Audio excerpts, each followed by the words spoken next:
Bonjour à tous, bonjour Eric. Bonjour Pierre, bonjour à tous. Nous sommes en direct depuis la salle Jupiter au port spatial de l'Europe, 71e lancement d'une Ariane 5 avec un décollage, vous voyez, qui va intervenir dans 14 minutes exactement. Oui, alors nous allons assister ce soir ensemble au 4e lancement de l'année pour Ariane 5.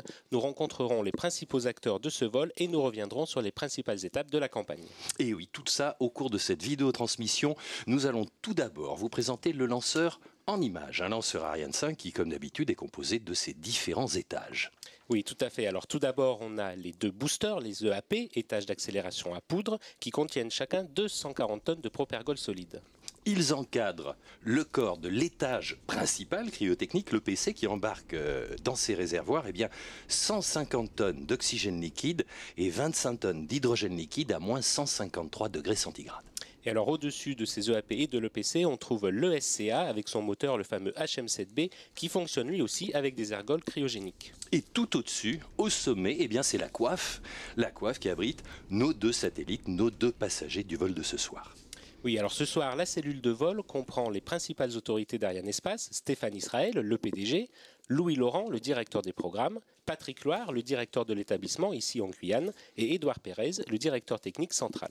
Oui, le H0, lui, l'heure du décollage, H0 prévu à 17h30, heure locale, heure de Guyane, 22h30, heure de métropole, et la durée de la fenêtre de lancement, elle est de 50 minutes exactement. Oui, et ce soir, ce sera le 27e satellite lancé par Ariane Espace pour Eutelsat depuis déjà 30 ans, et le 17e lancement pour l'ISRO depuis le premier lancement du premier satellite expérimental Apple, c'était, vous vous en souvenez Pierre, je n'en doute pas, sur le vol L03 en 1981. Et oui, 1980, ça ne nous rajeunit pas. On va tout de suite voir ce qui se passe sous la coiffe. Alors en position haute, on retrouve notre premier satellite Eutelsat 25B SAIL 1 qui pèse 6 tonnes 310.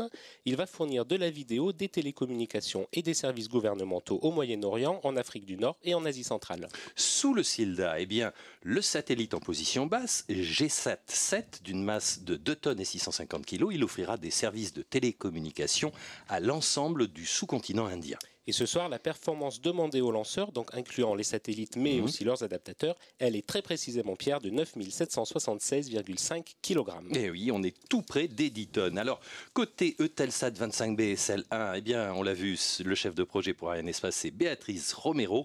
Et au centre de contrôle, elle est entourée de ses clients d'Eutelsat et Eutelsat pour le Qatar. Alors, le rôle du chef de projet, c'est de prendre en compte toutes les demandes du client et de coordonner avec lui la campagne satellite. C'est donc lui qui va assurer l'interface entre le client et Ariane Espace. Oui, c'est un rôle important et elle est intervenue plusieurs mois en amont du jour J d'aujourd'hui. Mais tout de suite, on retrouve le PDG d'Ariane Espace, Stéphane Israël. Mesdames, Messieurs, bienvenue au Centre spatial guyanais pour notre 6e lancement de l'année. Pour la mission d'aujourd'hui, Ariane 5 ECA doit injecter dans une orbite de transfert géostationnaire optimisée 2 satellites télécoms Eutelsat 25B SAIL 1 pour à la fois SAILSat et Eutelsat et GSAT 7 pour l'organisation de recherche spatiale indienne, l'ISRO. Notre lanceur emportera une charge utile totale de 9,8 tonnes. Il disposera d'une fenêtre de 50 minutes pour le décollage, laquelle s'ouvrira à 20h30, temps universel. La mission durera moins de 35 minutes. Comme pour notre précédent lancement en juillet, Ariane 5 offrira un service supplémentaire ce soir en optimisant l'inclinaison de l'orbite visée à 3,5 degrés, comme l'ont demandé nos clients, pour accroître la vie des 2 satellites. Je voudrais remercier très chaleureusement SAILSat d'avoir donné à Ariane Espace la possibilité d'offrir au Qatar son propre accès à l'espace en mettant en orbite son premier satellite, marquant ainsi le début d'une nouvelle aventure pour le Qatar.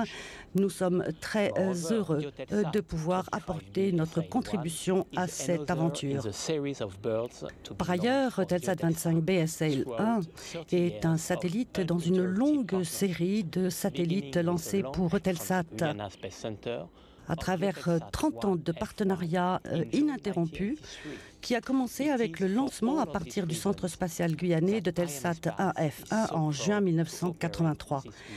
C'est pour toutes ces raisons qu'Ariane Espace est si fière de procéder à ce lancement. Je voudrais également remercier l'ISRO, l'Agence spatiale indienne, d'avoir accordé sa confiance à Ariane Espace, une fois encore, à peine un mois après le lancement réussi du satellite de météorologie INSAT 3D le 26 juillet, dans le cadre également d'une mission double réalisée par une Ariane 5CA.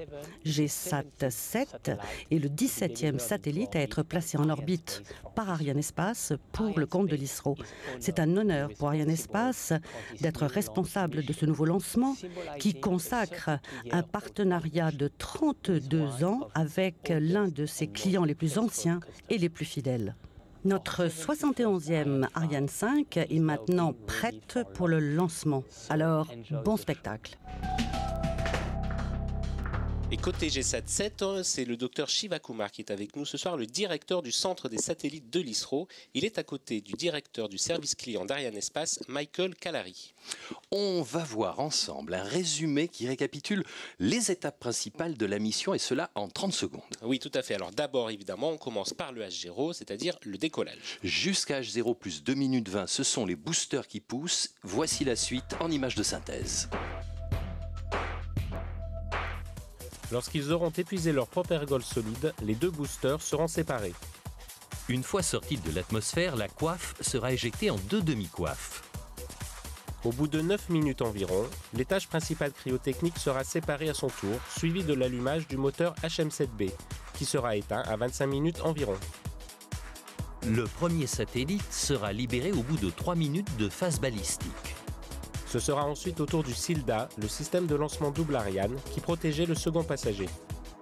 Enfin, GSAT-7 sera séparé 7 minutes environ après son copassager. Le chef de mission ce soir, c'est Didier Saïd, et le DDO, le directeur des opérations, Antoine Guillaume. On l'écoute. À tous de DDO, attention pour la séquence finale lanceur. Voilà, le DDO qui vient de nous annoncer le début de la séquence synchronisée. Top, H0 moins 7 minutes. C'est parti avec cette belle voix grave d'Antoine Guillaume, la séquence synchronisée, une séquence entièrement automatique qui va mettre le lanceur en configuration de vol. Oui, alors cette séquence synchronisée se poursuit avec d'une part le calculateur qui est dédié aux opérations fluides. Ce calculateur est à l'instant même en train de finaliser la pressurisation des deux réservoirs liquides aux valeurs de vol. Et d'autre part, le calculateur dédié aux opérations électriques. Alors lui, il est en train d'effectuer les dernières vérifications qui vont conduire à une étape importante, la commutation électrique sol-bord. Ça intervient à H0 moins 1 minute. Oui, alors tout de suite, on retrouve un reportage sur la campagne de lancement. Un résumé donc en images d'1 mois et demi d'activité menée en vue du lancement de ce soir. C'est au port de Pariacabo que les différents éléments d'Ariane 5 sont arrivés par bateau. Puis c'est au BIL que l'étage principal, le PC, est érigé à la verticale. Il est rejoint par les EAP qui vont l'encadrer. Puis c'est l'étage supérieur qui est positionné au-dessus pour finaliser cette première étape d'assemblage au bâtiment d'intégration lanceur, le BIL. Puis Ariane 5 est transféré au bâtiment d'assemblage final. Les satellites, eux, arrivent par avion cargo à l'aéroport de Cayenne dans des containers pressurisés. Ils rejoignent des salles blanches dans des bâtiments dédiés au centre spatial guyanais. Ils sont ensuite contrôlés et testés. La dernière opération consiste à remplir leur réservoir. Puis c'est le plan d'opération combiné qui marque le passage de relais entre le CNES et Ariane Espace. Les équipes d'Ariane Espace prennent alors en charge la suite de la campagne satellite et participent à des réunions de suivi quotidiennes. C'est d'abord le satellite en position basse, GSAT-7, qui est posé sur Ariane 5. La coiffe vient recouvrir le satellite en position haute, Eutelsat 25B SL1, fixé sur son adaptateur de vol. Ensuite, c'est cet ensemble, coiffe plus satellite haut, qui est hissé, puis fixé au sommet du lanceur. C'est à J-1 qu'Ariane 5 et ses passagers sont transférés par rail sur le pas de tir à une vitesse d'environ 3 km/h.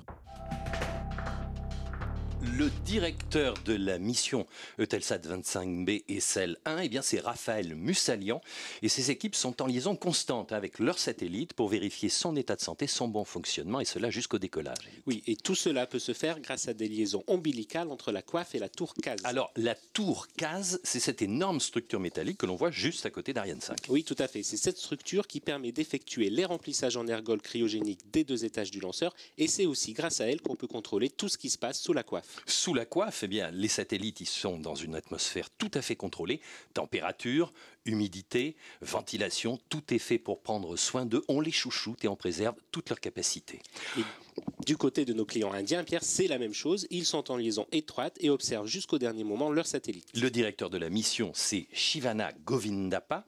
Il est entouré des équipes satellites de l'ISRO, l'agence spatiale indienne. Alors le satellite viendra améliorer la couverture du sous-continent indien en matière de télécommunications et de services d'émission et diffusion directe. Il a été fabriqué par l'ISRO en Inde, à Bangalore. On va rentrer en image dans une installation stratégique de la base, le centre de lancement numéro 3. Alors ce centre de lancement numéro 3, c'est là qu'interviennent 4 équipes d'ingénieurs et c'est vraiment de là qu'est piloté, on va dire, jusqu'au H0, tout ce qui se passe sur Ariane. Oui, alors 4 équipes d'ingénieurs, une première équipe qui travaille sous l'autorité du COEL, le chef des opérations ensemble de lancement, qui ce soir est Raphaël Breda. La deuxième équipe, eh bien, elle est dirigée par le CEPAP, acronyme pour chef de projet Ariane Production. C'est Frédéric Daugeron et c'est son premier lancement ce soir en tant que CEPAP. On le salue. Oui, salut Frédéric. Une troisième équipe est encadrée par le responsable de la qualité du lanceur en production, le RQLP. Ce soir, c'est une femme, Delphine Sotinel. Et c'est aussi une femme qui dirige la quatrième équipe, l'équipe de chef qualité campagne de lancement, c'est QCL, c'est Francisca Dembinska. Alors les 150 opérateurs qui travaillent au CDL3 sont évidemment bien protégés. En effet, ils sont les plus près du lanceur à l'heure actuelle. Ils sont environ à 3 km du pas de tir. On peut préciser qu'ils opèrent à l'intérieur d'un bâtiment tout à fait blindé. Et avant le H0, eh bien, ce bâtiment est rendu étanche et il fonctionne sur un mode d'air recyclé. Bref, nos opérateurs sont en sécurité au CDL3. Oui, alors parlons, Pierre, maintenant du panneau des verres qui reflète en temps réel l'état du lanceur, des satellites, de la météo, mais aussi de tous les moyens nécessaires au lancement. Alors vous le voyez, tous les indicateurs sont au vert, notamment le réseau des stations sol, les installations de la base de lancement et puis les critères de sauvegarde. Alors concernant la météo, on le voit également, c'est vert ce soir, on envoie régulièrement des ballons sondes et on fait un dernier point météo à peu près à H0 moins 10 minutes, juste avant l'entrée en séquence synchronisée pour autoriser le décollage. Alors lors de ces points météo, justement, on regarde essentiellement les risques de foudre, et puis la force et la direction des vents, aussi bien en altitude qu'au sol. Oui, et c'est à l'issue d'un point météo qui se déroule à H0 moins 5 heures qu'est prise la décision de remplir les étages cryotechniques. Et jusqu'à H0 moins 6 minutes, eh bien, les remplissages ont été réalisés sur l'étage supérieur par les bras cryotechniques, et l'interface qui fait le lien avec Ariane 5, c'est ce qu'on voit en gros plan sur nos écrans, les plaques à clapper. Nous découvrons donc ces plaques à clapper avec à gauche l'hydrogène, à droite l'oxygène, et elles se retireront du lanceur 5 secondes avant l'allumage du moteur Vulcain. Il faut préciser qu'à H0, eh bien, le moteur Vulcain s'allume, mais c'est à H0 plus 7 secondes, avec l'allumage des 2 EAP, des 2 boosters, que le décollage peut vraiment intervenir. Alors il est temps de saluer maintenant tous ceux qui sont avec nous en direct, notamment en Guyane sur les sites d'observation. À tous de DDO, attention pour moins 1 minute. Donc les sites d'observation Toucan, Agami, il y en a aussi à Cayenne et à Sinamari. Top, H0 moins 1 minute. Et aussi les nombreux sites en métropole qui diffusent notre direct. Eh bien oui, et puis bonsoir aux industriels associés, Astrium Lanceur au Muro, Héraclès en Gironde, la SNECMA à Vernon, le CNES et l'ESA à Paris, et bien sûr Ariane Espace à Évry. Saluons également nos clients Eutelsat qui nous suivent depuis Paris et nos clients Qatari qui nous reçoivent à Doha. Et bien évidemment nos clients indiens qui nous reçoivent à Bangalore. Et on n'oublie pas bien sûr tous les internautes dans le monde entier qui nous suivent sur arianespace.com. Ariane Espace va faire le spectacle, elle va faire le show comme lors de chaque lancement, donc nous allons vous laisser profiter du spectacle avec le son ambiant. Nous revenons dans quelques instants. À tout de suite.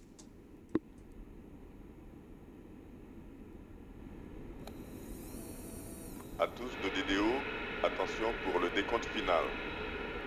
10, 9, 8, 7, 6, 5, 4, 3, 2, 1, top.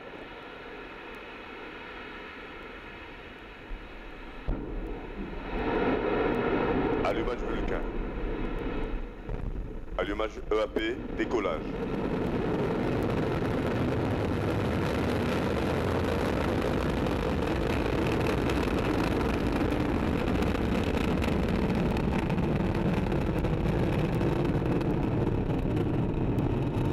Tous les paramètres bord sont normaux.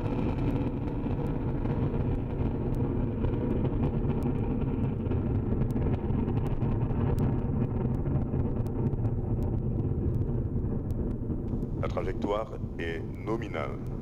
Ça y est, Ariane 5 s'est envolée, elle s'est bien envolée, elle a dépassé la couche de nuages et 1300 tonnes de poussée propulsent notre lanceur qui a déjà dépassé Mach 1 car le lanceur dépasse la vitesse du son en 40 secondes seulement. Et oui, ça va très très vite. En 1 minute, Ariane 5 dépasse déjà les 12 km d'altitude. En 2 minutes, on est à plus de 50 km et en 3 minutes, on aura atteint les 100 km. Alors 100 km, c'est la limite symbolique de l'atmosphère puisqu'au-delà, on considère que c'est le vide spatial qui commence. Cette poussée fulgurante que l'on voit avec cette traînée de poudre, eh bien c'est les EAP, les étages à poudre, qui en assurent pour 90% la puissance de ce lanceur. Ces étages à poudre sont réalisés en Guyane française dans les usines de Régulus et de Repropulsion. Oui, et ces EAP mesurent 31 mètres de haut. Ils consomment, tenez-vous bien Pierre, 2 tonnes de poudre par seconde, c'est-à-dire qu'en 2 minutes environ, on a consommé les 240 tonnes de poudre qui étaient embarquées. Alors à ce moment, il faudra bien sûr s'en séparer. Ah oui, ce sont des chiffres impressionnants et on arrive à suivre, hein, c'est un vol de jour, ça c'est formidable. On arrive à suivre notre lanceur assez longtemps avec les caméras de notre réalisateur et les équipes de Guyane Première. Là, vraiment, c'est très, très belles images. On ne sait pas combien de temps on va pouvoir la suivre encore, mais enfin, en tout cas, ça continue. Tant mieux. Bientôt, la poudre des EAP, le propergol solide, va être épuisée. Le lanceur va se délester de la masse à vide de ces 2 boosters, 36 tonnes chacun, et on va peut-être pouvoir suivre cela à l'écran sur un bleu, alors magnifique, un bleu azur. Hein, là. Un bleu azur où on espère effectivement voir cette séparation des EAP. Alors vous savez Pierre que pour éviter que les EAP viennent buter contre l'étage principal, on a 8 fusées d'éloignement qui permettent d'éloigner les boosters du corps central. Eh bien voilà, je crois que c'est fait puisqu'on voit les 3 points dans le ciel. Donc au milieu, c'est Ariane 5 qui continue et de chaque côté, eh bien, ce sont les 2 boosters qui retombent avec encore un petit peu de combustion résiduelle. Hein, ils sont encore allumés, mais on s'en est séparés comme on le voit sur ces images de caméras embarquées. Le lanceur faisait 773 kg, et bien maintenant on a perdu 600 kg. Il n'en fait plus que 173. Non, j'ai dit des kilos, ce sont des tonnes. Ce sont des tonnes, effectivement. Le lanceur est un peu plus lourd. Donc la prochaine étape maintenant, ça va être le largage de la coiffe. Effectivement, en début de vol, cette coiffe protégeait les satellites de la pollution, des vibrations acoustiques et de l'échauffement dû à l'atmosphère. Mais au-delà de 100 km, on vous l'a dit, plus de frottement, on est quasiment dans le vide, plus de risque pour nos satellites. On va pouvoir se débarrasser de la coiffe qui, en principe, doit être larguée vers 107 km d'altitude. Voilà, on va peut-être même, avec un peu de chance, l'apercevoir sur cette belle image. Donc la coiffe, elle va se séparer en 2 sous l'action d'un cordeau pyrotechnique et les 2 demi-coiffes vont retomber dans le vide. Alors comme elles sont très légères, on le voit là sur l'image de la caméra embarquée, elles battent un peu comme des ailes et c'est ce qu'on appelle chez nous la respiration de la coiffe. On vient de perdre, Pierre, 2,4 tonnes. Et oui, pour seulement une coiffe qui est quand même assez impressionnante, 17 mètres de hauteur, fabriquée en Suisse par EAG Space. C'est une structure en nid d'abeille extrêmement légère par rapport au volume qu'elle peut embarquer. Alors saluons ce soir parmi nous la présence à Jupiter de Nicole Bricq, la ministre française du Commerce extérieur, et Essa Al-Jaber, la ministre qatari des technologies de l'information et de la communication. On peut en profiter pour rappeler qu'en matière justement de commerce extérieur, eh bien, Ariane Espace, c'est une entreprise exemplaire. Elle est leader mondial du lancement de satellites.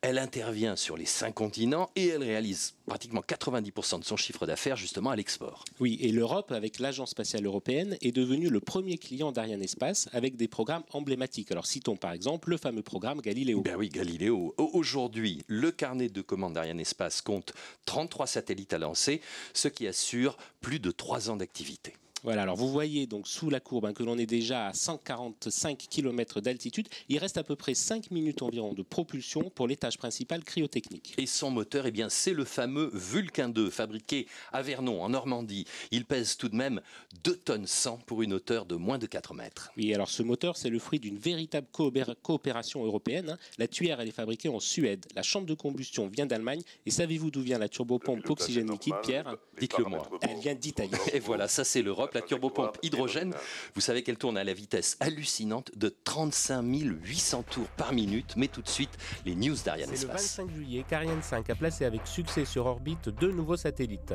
AlphaSat pour Inmarsat, le satellite de télécommunication le plus lourd jamais produit en Europe, et InSat 3D, un satellite météo pour l'Inde.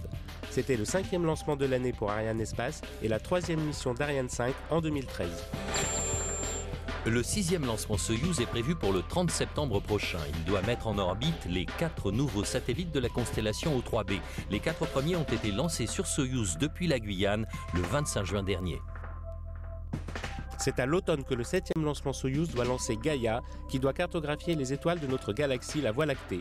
Gaïa est arrivé en Guyane le 23 août et a déjà commencé ses préparatifs. Et pour finir l'année, en décembre, la dernière mission Ariane 5 mettra en orbite 2 satellites de télécommunications, Astra 5B pour le groupe luxembourgeois SES et Amazonas 4A pour l'Espagne. Le PDG d'Ariane Espace, Stéphane Israël, s'est rendu en Inde pour y rencontrer les responsables de l'ISRO et son président, le Dr Radhakrishnan. Ce voyage a permis de conforter les liens privilégiés qu'Ariane Espace entretient avec l'Inde dans le secteur spatial. Ariane Espace reste leader sur le marché. Nous avons demandé à Jacques Breton de nous faire un rapide bilan commercial sur l'activité et le carnet de commandes. Le lancement de ce soir illustre les succès commerciaux d'Ariane Espace, obtenus en Europe et en France auprès de clients comme Eutelsat, mais également à l'export auprès de clients fidèles comme l'ISRO en Inde ou auprès d'ambitieux nouveaux entrants sur le marché des télécommunications comme Eutelsat au Qatar. Ariane Espace, c'est aujourd'hui plus de 4 milliards d'euros de contrats, essentiellement export hors France pour 90% d'entre eux, auprès de 80 clients dans le monde entier, sur les 5 continents, que ce soit des opérateurs privés ou des organismes gouvernementaux. Cette année, Ariane Espace a déjà signé pour plus de 700 millions d'euros de contrats. Et avec les annonces que nous devrions faire la semaine prochaine lors de la conférence Euroconsult à Paris, nous devrions dépasser le chiffre de 1 milliard d'euros de contrats tout en respectant cette proportion de 90% de contrats export. Je vous donne donc rendez-vous la semaine prochaine à Paris à la conférence Euroconsult pour le détail de ces annonces. Tout se passe normalement pour Ariane 5. On va évoquer maintenant ce qu'on appelle désormais le port spatial de l'Europe, le centre spatial guyanais, un magnifique outil avec une position idéale, une latitude de 5 degrés à 460 km seulement au nord de l'équateur. Oui, et grâce à cette position géographique, la rotation de la Terre procure une vitesse additionnelle de près de 460 mètres par seconde pour les satellites géostationnaires. C'est ce qu'on appelle le fameux effet de fronde. Et oui, cet effet de fronde, il permet d'augmenter la performance de pratiquement 30%. Lorsqu'on part de Guyane par rapport à un tir qui serait effectué, par exemple, depuis le Kazakhstan, depuis Baïkonour. Exactement. Alors, rappelons que le centre spatial guyanais, c'est la base du CNES qui est mise au service de l'Europe. Ariane Espace y opère ainsi les 3 lanceurs de sa gamme, Ariane, Soyouz et Vega. On arrive bientôt à la fin de la phase EPC, donc l'étage principal cryotechnique d'Ariane 5. Vous vous souvenez qu'il avait embarqué dans ses réservoirs 150 tonnes d'oxygène liquide, 25 tonnes d'hydrogène. Eh bien, il va arriver à la fin de sa mission. Donc, à la fin de sa mission, c'est le moteur, le fameux Vulcain 2 dont on a parlé, qui va s'éteindre. Et ensuite, on va pouvoir séparer cet étage principal. Alors, lors de cette séparation, on va perdre quand même 14 tonnes. C'est la masse à vide, en fait, de l'étage principal. Eh bien oui, c'est une étape donc très importante. Vous allez le voir sur ces images de synthèse conformes au programme de vol. Voilà, on vient de se débarrasser de la masse imposante. On le voit sur ces images de caméra embarquées de l'EPC.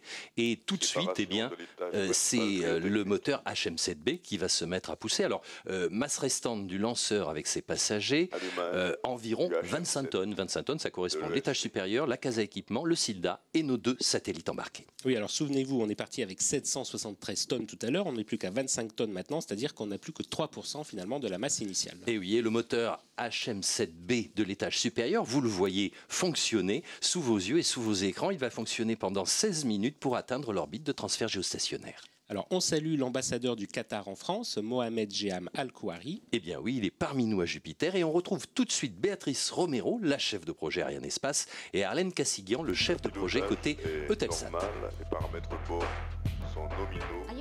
Je vous présente Arlène Cassigian, chef de projet d'Eutelsat 25B israélien pour Eutelsat.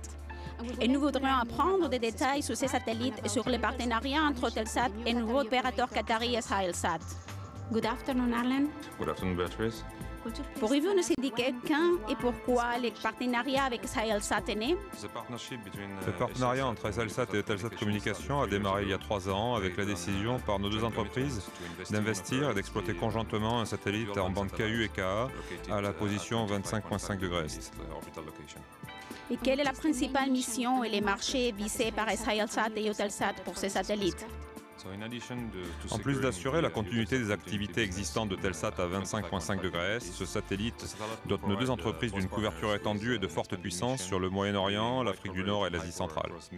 Ces ressources vont nous permettre d'accompagner nos clients sur de nombreux marchés et en particulier ceux de la diffusion de programmes de télévision, de l'interconnexion de réseaux GSM, du déploiement de réseaux d'entreprises et de services gouvernementaux. Eutelsat 25B SHL-1 a été fabriqué par SSL à Palo Alto, basé sur la plateforme 1300. Et ça, c'est la première fois pour Eutelsat.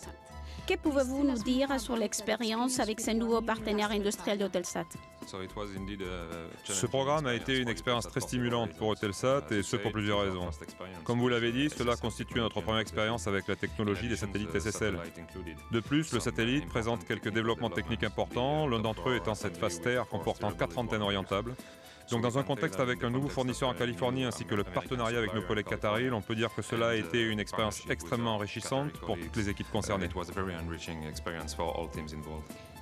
autres satellites d'Eutelsat sont actuellement dans les carnets de commandes d'Arianespace. Et nous espérons donc vous revoir très vite ici, au Centre spatial guyanais. Qu'est-ce qui restera de votre expérience pendant cette campagne de lancement? Une campagne est toujours éprouvante, mais celle-ci a été particulièrement intense. Depuis l'arrivée du satellite, le 27 juillet dernier, toutes les équipes ont été concentrées sur le même objectif, celui d'avoir un lancement réussi aujourd'hui. Je voudrais donc remercier toutes les équipes, SSL, le CSG, Arianespace et Eutelsat, pour avoir travaillé si efficacement pendant cette campagne et nous permettre d'être là aujourd'hui.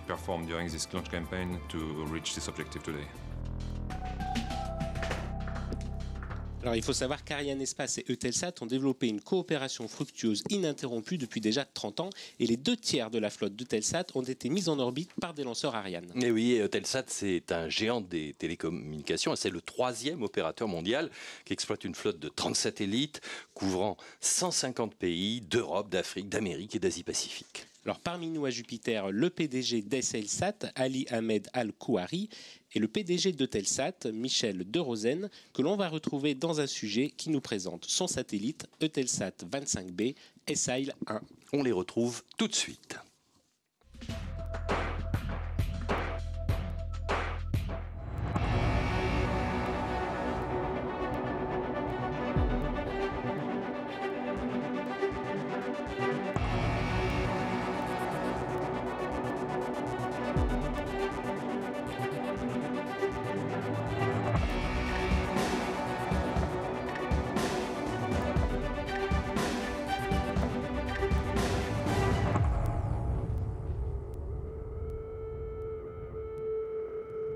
Tonight's launch is about a new satellite that strongly reflects Eutelsat's commitment to long-standing industrial and strategic partnerships.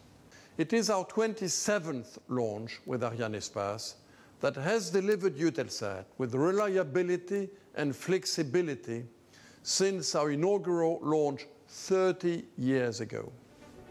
Ariane will achieve a new first with this mission. It's 6.3 tons. This is our heaviest satellite ever launched. This launch is also historic because it culminates a 3-year journey with SHL-SAT, our Qatari partner, since we sealed a strategic alliance to pursue a groundbreaking satellite program. I take this opportunity to thank those at SHL-SAT, Eutelsat, and Loral, who have invested many thousands of hours in this program, and to greet the teams at Loral in Palo Alto, who are waiting to take control of our new satellite and manage its first steps in space for both our companies. To all, thank you very much.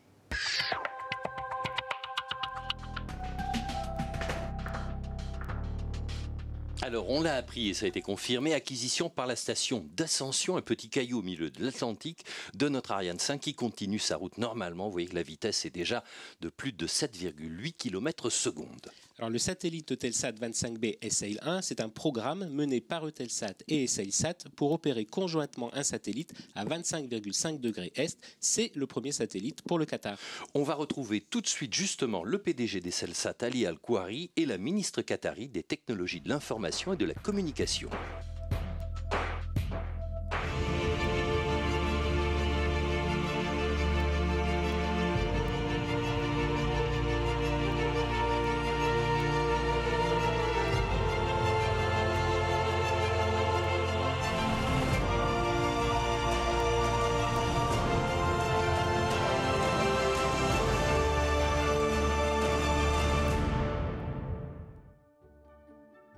بالنظرة الثاقبة لسمو الأمير الوالد جاء مشروع سهيل وبرئاسة سمو الأمير الشيخ تميم بن حمد آل ثاني حفظه الله تمت بداية المشروع.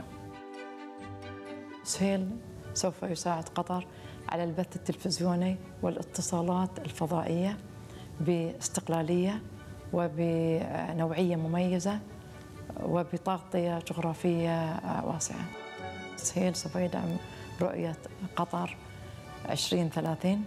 كذلك سهيل سوف يقوم ببناء بنية تحتية آمنة لقطر ولتلبية احتياجات فيفا 2022.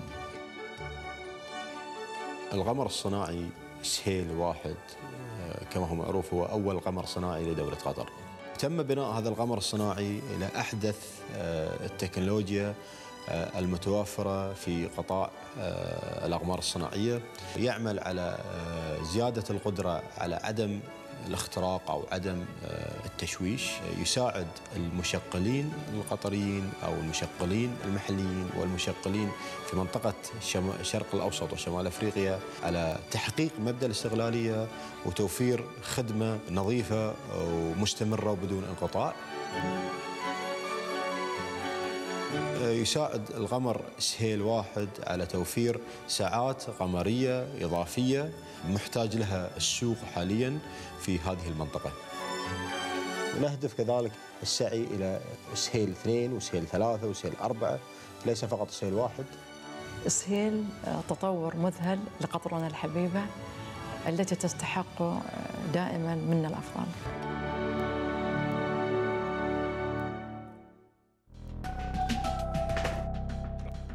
Eutelsat 25B SL 1 est construit à partir d'une nouvelle plateforme LORAL, la SSL 1300. Oui, rappelons que Space System LORAL est installé en Californie. C'est un des plus gros constructeurs de satellites au monde. Alors savez-vous, Pierre, que si on additionne la durée de vie de tous les satellites LORAL envoyés dans l'espace, on arrive au chiffre impressionnant de 2000 ans de vie en orbite. 2000 ans de vie en orbite, eh bien oui. Aujourd'hui, en tout cas, c'est le 42e satellite construit par SS LORAL, lancé par Arianespace. Tout de suite, un film qui nous présente ce constructeur.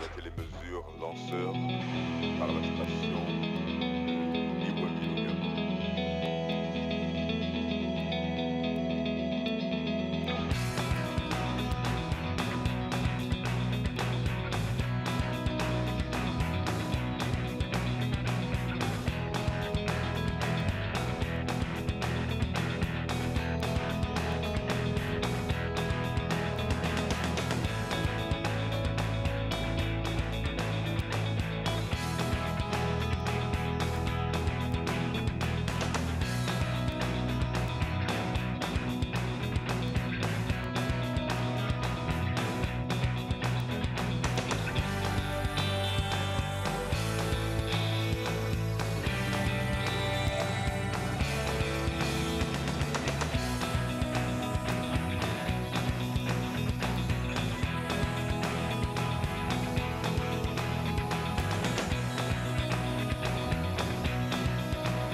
Salons tout de suite la présence parmi nous de l'ambassadeur d'Inde en France, Arun Singh. Alors l'ISRO, l'agence spatiale indienne, on l'a vu, elle fait partie des plus grandes agences spatiales. Elle est installée à Bangalore et elle développe depuis 1969 de nombreux projets, tant au niveau des lanceurs que des satellites. Eh bien oui, les Indiens ont envoyé eux-mêmes leur propre sonde lunaire, Chandrayaan, c'était en 2008. Oui, et rappelons déjà que lors du dernier lancement, il y a tout juste un mois, Arianespace emportait déjà un autre satellite indien, c'était INSAT 3D. Oui, d'ailleurs, l'ISRO a étendu sa coopération avec Arianespace à l'aide au développement technologique dans le domaine, cette fois, des lanceurs. Oui, alors notamment les lanceurs, le PSLV, qui a une performance d'1,5 tonne en orbite basse, et le GSLV, qui a une performance entre 2,4 tonnes et 4 tonnes en orbite de transfert géostationnaire. Et lors de cette coopération bilatérale, donc, eh bien, la participation d'Arianespace à des réunions de travail avec les industriels français a été primordiale pour résoudre divers problèmes techniques, mais tout de suite un sujet, justement, sur l'agence spatiale indienne et GSAT-7. The GSAT satellites are the communication satellites. belonging to the legendary club of Indian National Satellite System and are the backbone to India's satellite communication. Since 1983 until today, they have been an instrument to a major revolution in the SATCOM industry. Of these, GSAT-7 is the nascent addition to the heritage of GSAT satellites. It is a feature-packed satellite and is all set to fly high, to take the communication scenario a step ahead. Currently, India has a satellite communication infrastructure of 9 satellites built by ISRO, including the GSAT-8, GSAT-10 and GSAT-12 satellites that were pressed into operational service during the recent years. There is a plan to build 14 more communication satellites, essentially, to augment its capacity to meet the growing needs, to enhance the capability to introduce newer services, and to stay contemporary in technology. The GSAT-7 is a multi-band satellite and offers multi-beam coverage facility. This essentially means that it shall support a wide spectrum of communication services from low bit rate to high bit rate. This will include voice communication services, data and fax services, audio-video communication services, and a variety of internet services for specific applications. The GSAT-7 satellite is a multi-band satellite operating in UHF, S, C, and KU bands, and providing a footprint over the Indian landmass and the seas surrounding us. The services shall be available for both fixed and the mobile users. The C-band and the KU band will support video conferencing and internet connectivity, whereas KU band will also support downlink of high-speed data to the fixed Earth stations. The NSS payload will support the handheld terminals for messaging and the suitcase-type terminals for two-way communications. GSAT-7 represents a major advancement in the technological capability of India in terms of satellite communications and for providing space-based services. Needless to mention that the services that shall emanate from this multi-band, multi-featured satellite of India shall put satellite-based communication to the newer heights.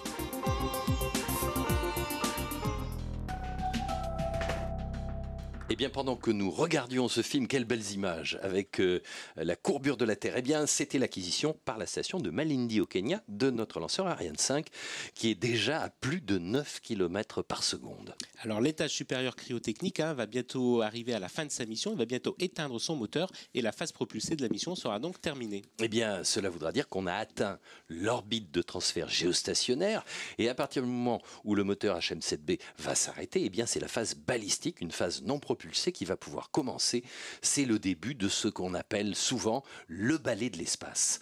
Alors effectivement, c'est un moment très important, on va le voir, vous le voyez, il y a notre premier satellite, c'est Eutelsat 25B SL1 qui est à la proue du lanceur, et puis à l'opposé, eh bien, c'est la tuyère du moteur HM7B, et vous voyez, le petit cône eh bien, se réduit, et voilà, c'est pratiquement éteint du côté de l'étage supérieur. Alors la prochaine étape, maintenant qu'on est dans cette phase balistique, ça va être d'orienter le lanceur pour séparer Eutelsat 25B SL1, vous l'avez dit, c'est le premier passager.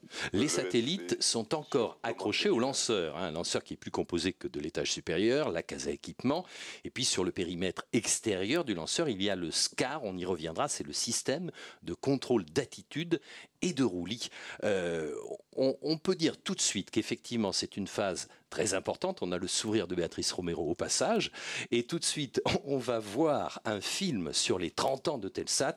Vous le savez, il y a 30 ans de coopération entre Telsat aussi et Arianespace.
Voilà, le SCAR, on vous en a parlé, ce sont donc 12 tuyères situées autour de l'étage, alimentées avec de l'hydrogène, et 2 tuyères alimentées en oxygène. Et cela permet d'orienter le satellite dans la direction souhaitée par le client.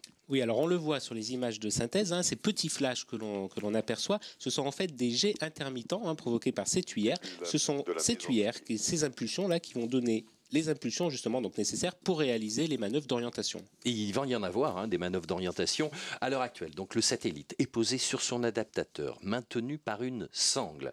C'est un système pyrotechnique qui va permettre de relâcher la sangle sur commande de l'ordinateur de bord. Et bien voilà, les images sont fidèles au programme de vol. Donc c'est ce qui est en train de se passer dans l'espace, loin au-dessus de nos têtes. Et les ressorts qui étaient comprimés vont se déployer. Vous voyez, ils permettent de pousser le satellite en l'éloignant du lanceur. Voilà, le satellite Eutelsat 25B SL1 vient d'être séparé du lanceur, vient de prendre sa vie dans l'espace.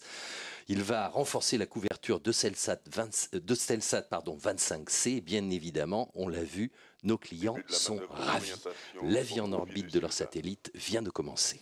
Alors dans quelques heures, ce satellite va déployer ses panneaux solaires, puis il va rejoindre l'orbite géostationnaire et sa position définitive pour être complètement opérationnel. On peut le dire, on peut l'affirmer, le Qatar vient de se doter d'une infrastructure satellitaire autonome et SL1 est le premier satellite de télécommunication de l'opérateur qatari Eutelsat.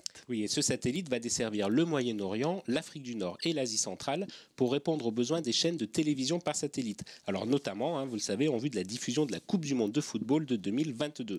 Mais ce satellite va viser également le marché des télécommunications d'entreprise et des administrations. Alors, pour préciser les opérations qui restent à réaliser après séparation, le satellite va allumer ses moteurs d'apogée 4 fois dans les prochains jours et il devrait parvenir à sa position orbitale finale dans environ 10 jours. Voilà, et là, Pierre, on assiste en ce moment à une phase importante, c'est la phase de séparation de du SILDA, le système de lancement double Ariane. C'est cette structure qui protégeait le deuxième satellite. Eh bien sûr, et le SILDA, c'est le système de lancement double Ariane qui est très important puisqu'il permet les lancements doubles, une structure en matériaux composites. Alors il y a plusieurs versions qui existent. Tout à fait, plusieurs versions pour permettre d'emporter à peu près toutes les combinaisons de satellites. Ce soir, c'était un SILDA d'une hauteur de 5,50 m. La phase balistique se poursuit maintenant au profit de GSAT-7, le deuxième passager. Oui, alors pour être très précis, c'est le calculateur de bord qui décide à la fois du choix des tuyères qui vont être ouvertes et fermées et de leur durée d'ouverture. Alors, cette gestion de tuyères, eh bien, elle permet de réaliser les manœuvres d'orientation, les manœuvres de mise en spin. On va peut-être, on a quelques secondes, faire un peu mieux connaissance avec vous, Eric. Vous êtes ingénieur, vous connaissez bien le programme de vol Ariane 5 ECA. Oui, alors effectivement, j'ai travaillé pendant 7 à 8 ans sur le programme de vol Ariane 5 et notamment sur la qualification des algorithmes qui permettent de piloter le lanceur. Alors, c'est de l'informatique, les algorithmes, et beaucoup de mathématiques. Oui, alors informatique et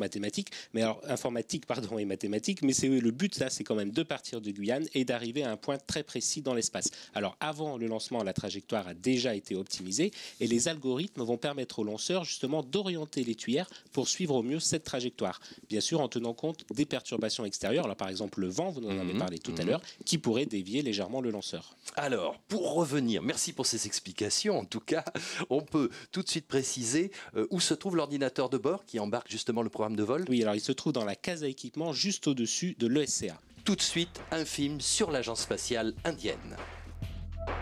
Depuis plus de 30 ans, l'Inde confie régulièrement à Ariane Espace le lancement de certains de ses satellites. Ceci fait de l'ISRO un des plus anciens et des plus fidèles clients d'Ariane Espace. Voici un peu plus d'un mois, Ariane Espace lançait pour le compte de l'agence spatiale indienne un satellite de météorologie INSAT 3D. Des relations privilégiées se sont donc établies au cours des années entre nos amis indiens et Ariane Espace, et chacun connaît parfaitement les particularités de l'autre, ce qui bien entendu facilite grandement la préparation des missions. Aujourd'hui, c'est un satellite de télécommunication, GSAT-7, que nous lançons pour le compte de l'ISRO, en charge du développement et de l'exploitation des satellites nationaux indiens. Le GSAT-7 est un des satellites importants et prestigieux dont l'Inde et plus particulièrement l'ISRO attendent le lancement. Ce GSAT-7 est un satellite de communication multibande et multifaisceau. La charge utile inclut l'UHF la bande S, la bande C et la bande KU. Les systèmes de communication en bande C et en bande KU ont des faisceaux multiples pour renforcer les capacités de bande passante. En bande KU, un processeur maillé embarqué permettra la communication entre les 4 faisceaux. Ce processeur peut être programmé par télécommande. Je suis fier d'être le directeur de projet de ce prestigieux satellite et je remercie la direction de l'ISRO de m'avoir confié cette responsabilité. Je tiens également à remercier les collaborateurs d'Arianespace avec lesquels nous avons entretenu d'excellentes relations de travail. La collaboration d'Arianespace et de l'ISRO remonte à 1981, lorsque nous avons lancé l'Apple. Et aujourd'hui, nous voici réunis pour la 17e mission et tout se présente bien pour le GSAT-7. Merci.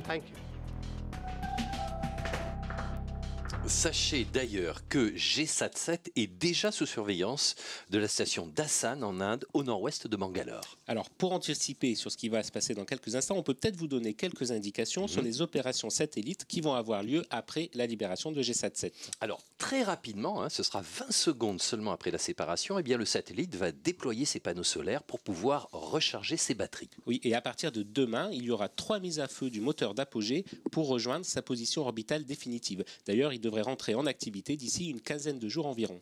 Alors, ce qui est quand même primordial, c'est la précision de la libération.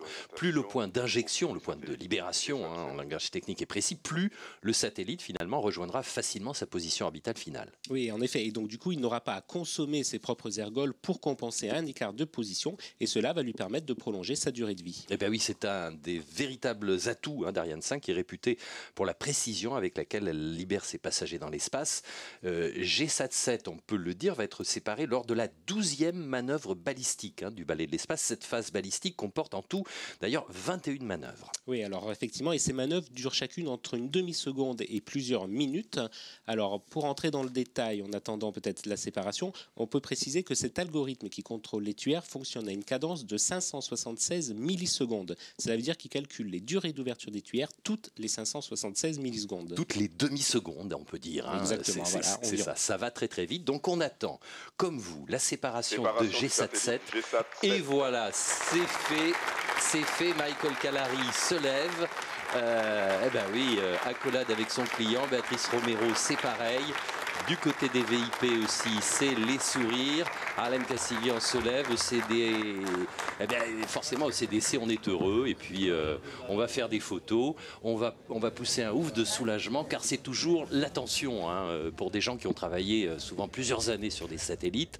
Eh bien, là, c'est le moment de vérité. Et ça dure quoi, une demi-heure, 3/4 d'heure. Effectivement, plusieurs années de travail, une grosse concentration avant le lancement. Et les passagers sont libérés. Et donc, l'attention aussi des équipes opérationnelles peut maintenant quand même se libérer. Oui, bien sûr, on le voit, tout le monde est content, ça fait plaisir. Enfin, ce sont des images dont vous avez l'habitude si vous suivez nos retransmissions et nos vidéotransmissions, car, eh bien, on peut le dire, Arianespace démontre une fois de plus sa fiabilité exemplaire, véritablement. C'est le 57e succès d'affilée pour Ariane 5. Alors Ariane 5, c'est le seul lanceur commercial qui n'a pas connu d'échec depuis 10 ans. C'est un lanceur qui présente donc des garanties de qualité et de sécurité les plus élevées au monde.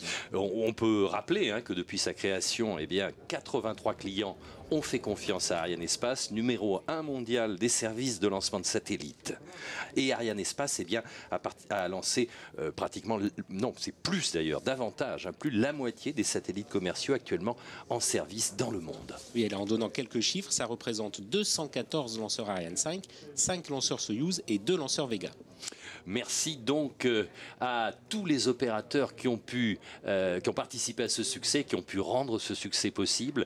Alors qu'on le voit, eh bien, ça continue avec le sourire, les accolades, les embrassades, les poignées de main. Et tant mieux, Béatrice Romero est là, Michael Calary aussi. Ils ont affaire à des clients ravis, contents, satisfaits, qui vont pouvoir maintenant opérer leur satellite tranquillement. Regardez ces images, c'était tout à l'heure sur ces images de synthèse. On voit comment le satellite satellite GSAT-7 a pris sa vie dans l'espace, a commencé sa vie là-haut, tout là-haut, pour rejoindre dans quelques jours l'orbite finale, l'orbite géostationnaire à 36 000 km au-dessus de la Terre. On va alors dans quelques instants, mais je pense que vu qu'il y a beaucoup d'invités aujourd'hui à Jupiter, mais toujours, il y a toujours beaucoup d'invités à Jupiter, on va attendre donc les déclarations officielles, mais pour cela, on va laisser aux uns et aux autres le temps de reprendre leur souffle, car ici à Jupiter, il y a beaucoup d'invités, comme on vous le disait. Il y a des gens qui ont des choses à se dire et des choses à partager avant d'écouter les discours officiels. Je vois Stéphane Israël, il est tout prêt, il discute avec Jacques Breton, et on revoit tout de suite les images de ce lancement. C'était donc, il y a moins de 40 minutes, un lancement parfait et de très belles images.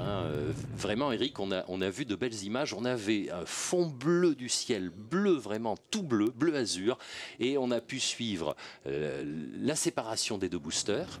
Et on a presque pu, mais alors là, on l'a pas vu. Moi, je pense avoir vu les deux coiffes qui se séparaient. Ah oui, on les a vraiment aperçus. Vous l'avez lu, mais vous avez de meilleurs yeux que moi alors. Voilà, c'était tout à l'heure ces images. Alors Ariane, elle a franchi la barrière de nuages, et puis après, elle était tout dans le bleu de la Guyane, et ça a été un spectacle magnifique dont beaucoup de gens ici ont pu profiter. Vous me disiez que sur le site de la Carapa, qui est juste à côté, généralement, il y a combien? Il y a 500 milliers de personnes. Il peut y avoir quasiment 1500 personnes qui viennent observer ce lancement. C'est vraiment un événement ici en Guyane, et tous les lancements recueillent beaucoup de spectateurs, puis on pourrait dire ça, puisque c'est un vrai spectacle de voir s'envoler ce lanceur. Oui, c'est véritablement un spectacle. Alors vous savez que quand le ciel est dégagé, on le voit, car j'y étais, on le voit même à Maripasoula, le lanceur. Ah oui, donc comme quoi il faut de la visibilité, mais quelquefois les gens le voient depuis là-bas. Alors ici, il faut dire aussi que c'est un petit peu spécial, car il y a beaucoup de télé. L'audiovisuel est présent en force, car vous savez, c'est notamment le premier satellite qui est lancé au profit du Qatar. Et donc effectivement, il y a, je crois, Al Jazeera, il y a la chaîne nationale qatari, il y a d'autres télés, et donc effectivement, il y a beaucoup de monde. C'est un peu la bousculade ici, mais une bousculade tout à fait sympathique. Vous le voyez, tout le monde est content. C'est un succès. Et effectivement, même si on a l'habitude, ça fait toujours chaud au cœur. Oui, c'est toujours un moment qui fait plaisir. Chaque lancement est différent. On a beau assister à tous les lancements, à chaque fois, c'est le même ressenti, la même joie qu'on ressent quand on voit ce beau lanceur décoller. Et il ne faut pas oublier cette mise à pause de satellite, parce que quand même, le lanceur décolle, mais sa mission, c'est quand même d'emporter les satellites sur l'orbite. Oui, tout à fait. Et ça, on a vu que ça a été parfaitement réussi. Alors, c'est lors de la CRAL, je crois, du dépouillement de toutes les informations, notamment toute la télémesure, qui envoie des milliers d'informations qui ne sont pas toutes traitées en direct. On va pouvoir voir comment ça s'est passé, on va pouvoir mesurer les petits écarts. Il y en a inévitablement par rapport au vol parfait, mais généralement, on peut dire que ces temps-ci, les missions d'Arianespace sont pratiquement des succès à 100%, avec des précisions remarquables. Alors ici, les gens s'interpellent carrément, parce que comme c'est un peu la bousculade, il faut lever la main pour voir ses amis et pour qu'ils vous rejoignent. En tout cas, là, je ne crois pas que Stéphane Israël va pouvoir tout de suite prendre la parole, mais c'est tout à fait sympathique. En tout cas, il y a regardez, ce journaliste qatari magnifique, tout en blanc, c'est la tenue traditionnelle, qui pose déjà ses questions. C'est la ministre. Voilà, c'est la ministre qu'on a vue tout à l'heure sur nos écrans. Donc effectivement, là, tout d'un coup, ils sont dans l'immédiateté de l'action, et ils ont envie de commenter tout ça en direct. On voit aussi des gens se prendre en photo, là. Vous voyez toute l'équipe qui se fait prendre en photo là sur le côté qu'on vous ne voyez pas à l'image, mais que nous on peut observer depuis notre cabine. Oui. Ah oui, les flashs crépitent aussi. Oui, effectivement, les caméras sont là. Alors je ne sais pas comment François Guérin, notre réalisateur, va se débrouiller, mais je pense que dans quelques instants, les gens vont tranquillement rejoindre leur place. C'est pas pour tout de suite, visiblement. Et puis d'autant qu'on a une longue liste de personnalités qui devraient parler. Le voilà, on a ce dont on vous parlait, la fameuse photo de groupe. Ils ont sorti le drapeau, ils sont très contents. Ça fait plaisir de voir des gens contents. Hein. De toute façon, des clients satisfaits, c'est tout ce qu'on demande. Alors tout à l'heure, eh bien, dans l'ordre, pour vous présenter un petit peu ce qui va se passer au niveau des allocutions officielles, eh bien, Stéphane Israël va prendre la parole. Il va la donner ensuite à ses clients. Il y aura en principe la ministre, donc le docteur Essa Al-Jabar. Il y aura ensuite le PDG. Côté qatari, c'est Ali Al-Kouari. Il y aura ensuite le PDG d'Eutelsat, Monsieur De Rosen. Et puis, nous aurons le côté indien, hein, il y a Arun Singh, je crois, l'ambassadeur qui devrait parler, le docteur Shivakumar également pour l'agence spatiale indienne. Et puis, en principe, ce qui est prévu, c'est Joël Barre du CNES qui fera l'avant-dernier discours et tout se clôturera avec le discours de la ministre, Nicole Bricq, qui devrait intervenir en fin d'allocution. Alors ici, non, j'allais dire que ça s'est pas du tout éclairci. Non, Au contraire, ça se densifie un petit peu. Que de plus en plus de gens arrivent pour se féliciter. Hein, on les voit se congratuler hein, de ce beau succès. C'est leur premier satellite. Oui, il faut dire que c'est leur premier satellite. Ce sont des nouveaux entrants dans le club de l'espace. Et donc effectivement, eh bien, en tout cas, c'est des images très sympathiques. Hein, là, avec tout le monde qui participe et qui vient tenir le drapeau, ministre y compris. Les Indiens, eux, ils sont au téléphone pour savoir si leur satellite va bien, car on l'a dit, il était tout de suite sous contrôle de la station d'Hassan, et puis il ouvrait tout de suite ses panneaux solaires, donc je pense qu'ils vont avoir des nouvelles assez rapidement pour savoir si leur station au sol a pu vérifier l'état de santé du lanceur, a pu commencer à faire les premières vérifications, les premiers tests de réception. Didier Saïd, le chef de mission, eh bien forcément lui aussi il est heureux, à quelqu'un qui est très entouré. Alors on le voit de dos, là je ne sais pas qui c'est, mais en tout cas voilà, les Indiens ils sont déjà au téléphone, sans doute avec l'Inde. Hein. Et oui, bien sûr, parce qu'on l'a dit ici, effectivement, la tension se relâche, mais maintenant c'est aux équipes satellites, hein, comme on l'a expliqué pendant cette vidéo-transmission, de prendre le relais, et puisque le satellite il est à la bonne position, hein, on l'a vu, toutes les séparations se sont faites comme prévu, mais maintenant il faut qu'il rejoigne son orbite définitive. Exactement, et qu'il se mette petit à petit en activité. Voilà, alors il y aura évidemment des mises à feu des moteurs d'apogée, il y aura un certain nombre d'opérations qui vont se dérouler sur les deux satellites ces jours qui viennent. C'est le travail des stations sol et de leurs équipes, pendant qu'ici à Jupiter, eh bien ça continue. Tout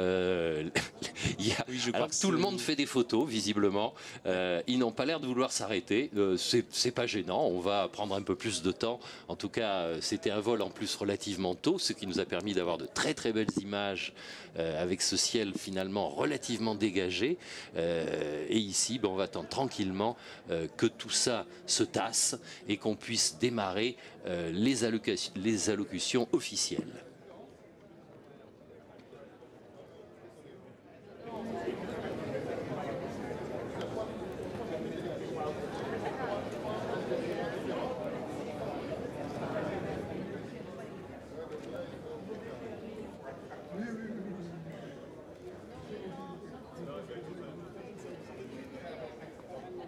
A priori, est-ce que vous voulez que je...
Ladies and gentlemen,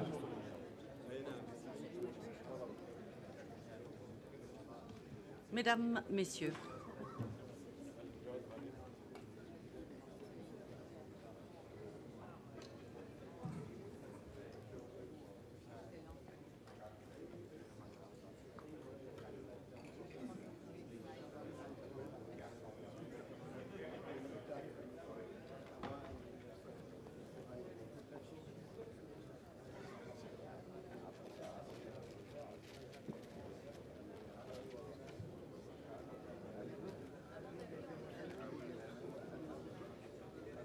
so ladies and gentlemen, Mesdames, Messieurs, dear ministers, Mesdames Nicole les Brick and Her ministres Excellency Nicole Dr. Brick et Essa Al-Jaber, dear ambassadors, His Messieurs les Excellency ambassadeurs Arun Arun Singh Singh et Mohamed Jeham Al-Kouari, dear Monsieur le Préfet, Mesdames, Messieurs les élus de Guyane française, Mesdames, Messieurs nos invités, après 57 succès d'affilée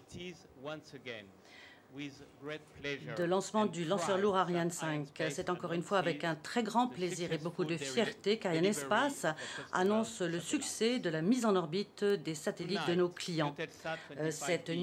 Ce soir, Eutelsat 25B, SL1 et GSat 7 se dirigent désormais vers l'orbite visée pour une durée de vie que j'espère longue et prospère. Je voudrais tout d'abord remercier tous ceux qui ont pris part à cette nouvelle réussite. Un succès qui n'est pas le fruit du hasard, mais qui est le fruit du professionnalisme et de la très grande qualité déployée. Les espaces d'Ariane Espace, celles de notre maître d'œuvre, Astrium, celles des industriels, celles de tous ceux qui ont participé à la mission d'aujourd'hui, sans oublier les équipes du CNES et du CSG. Comme vous le savez, beaucoup de gens partent en vacances en France et en Europe au mois d'août. Eh bien, je puis vous assurer que cela n'a pas été le cas des équipes ici en Guyane française. Des équipes donc qui ont permis ce succès. Ce soir est un soir très spécial. Nous pouvons célébrer une très longue relation que nous entretenons avec Eutelsat et l'ISRO, et également le début d'une nouvelle relation que j'espère tout aussi longue avec SailSat. De fait, Eutelsat 25B, SailSat 1 est le premier satellite de SailSat. SailSat, comme plus de 80% des nouveaux entrants dans le secteur des télécommunications satellitaires, a choisi Ariane Espace pour entamer ce voyage dans l'espace. Et je voudrais saisir cette occasion pour remercier M. Ali Ahmed Al-Kouari d'avoir confié à Ariane Espace le lancement de cette première mission. Ali nous a dit ce matin que Shael était le nom d'une étoile qui devient visible à partir du Qatar à cette période de l'année. Eh bien, c'était une raison supplémentaire pour qu'Ariane Espace assure ce lancement à l'heure. Espérons que cette nouvelle étoile, SL1, soit à la hauteur de son nom et assure de nombreux succès à SailSat. Je souhaite remercier très chaleureusement également l'ambassadeur du Qatar en France, Mohamed Jeham Al-Kouari. Je le remercie de l'appui constant qu'il a apporté à notre collaboration avec SAELSAT. Et je voudrais également remercier Madame le ministre Essa Al-Jaber, ministre qatari des technologies de la communication et de l'information, qui nous honore ce soir de sa présence en témoignage des liens économiques très étroits qui unissent la France et le Qatar. Vous avez bien voulu venir de Doha et nous vous en sommes extrêmement reconnaissants, Madame. Qatar est une puissance spatiale désormais et Arianespace se tient à votre disposition pour la réalisation de vos projets futurs. Revenez à Kourou quand vous le voudrez et puis profitez également de ce week-end qui commence à Doha. Eutelsat 25B SAIL-1 est le premier satellite d'SAILSAT. C'est également le 27e satellite lancé par Arianespace pour Eutelsat dans le cadre d'une très longue collaboration qui fêtera cette année son 30e anniversaire. Arianespace et Eutelsat sont unis par un contrat multi-lancement. Nous avons déjà 3 satellites supplémentaires à lancer pour Eutelsat. Et vous comprendrez donc l'importance qu'Arianespace accorde à Eutelsat. C'est la raison pour laquelle je voudrais remercier en mon nom propre Michel de Rosen, directeur général de Eutelsat, d'être avec nous ce soir au Centre spatial guyanais. Et je le remercie de sa confiance. Michel, vous avez tant de satellites en orbite que vous n'êtes pas toujours en mesure d'assister au lancement. Je sais que vous avez décidé d'être présent ce soir. Vous l'avez fait parce que ce partenariat avec Arianespace est très important pour vous. Vous avez pris cette décision également parce que nous bénéficions de la présence de 2 ministres, Madame Brick ainsi que Madame Al-Jaber. Donc, merci encore d'être ici. Et encore une fois, merci et félicitations pour la brillante acquisition de SatMex.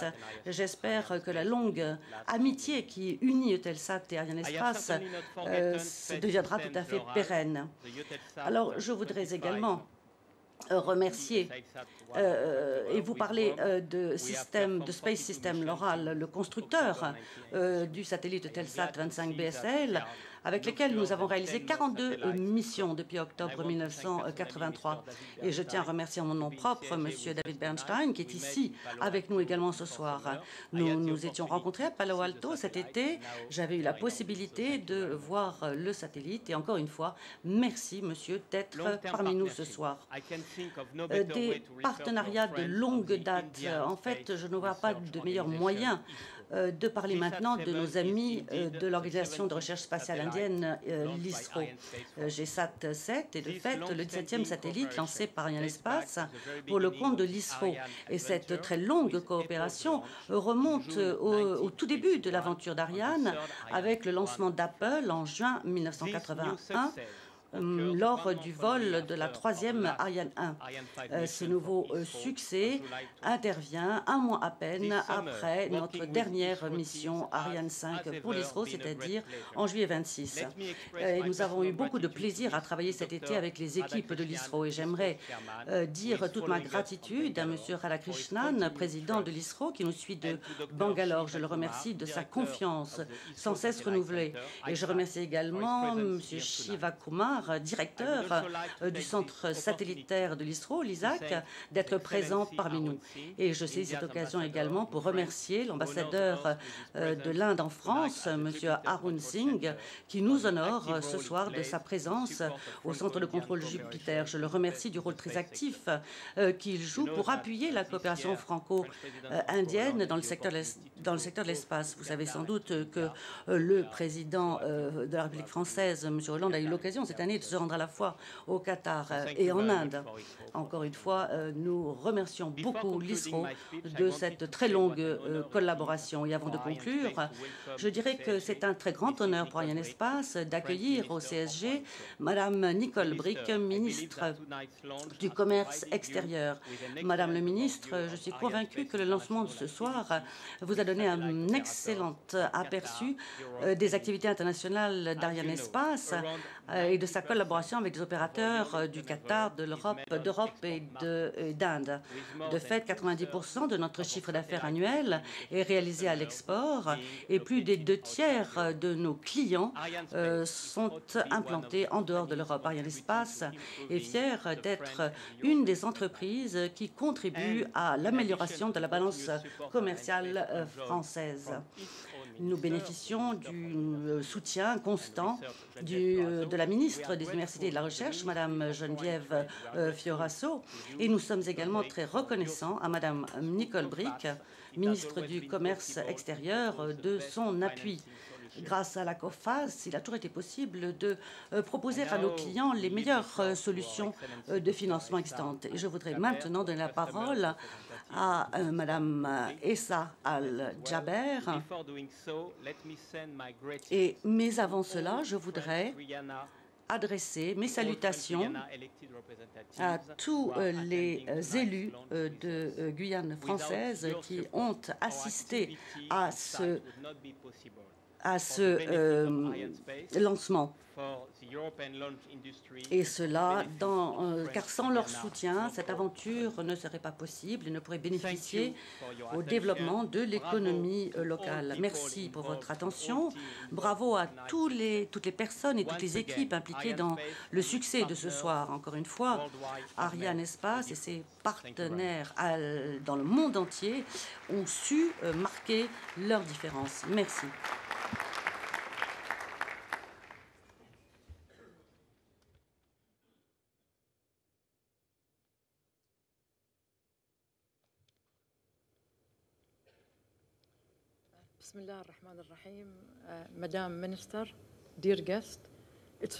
Madame la ministre, Mesdames, Messieurs, c'est un très grand plaisir d'être ici parmi vous ce soir, au moment où nous assistons au lancement de notre premier satellite, Tessail 1. C'est un événement très important pour le Qatar comme pour le reste du monde arabe.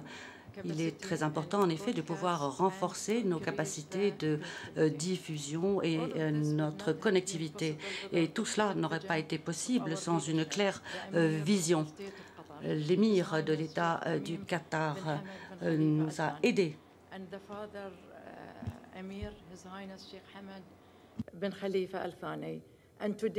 Et aujourd'hui, nous sommes tous très fiers de pouvoir être présents à cette étape extrêmement importante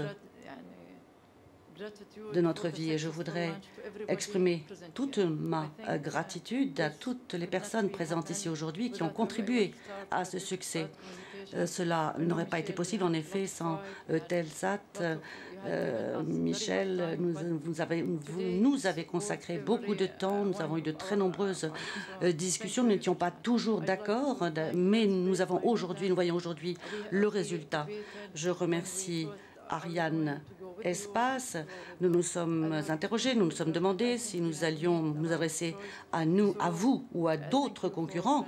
Eh bien, je constate que nous avons fait le bon choix et je tiens à vous en remercier. Je voudrais également remercier le Centre spatial guyano et je voudrais remercier les jeunes ingénieurs.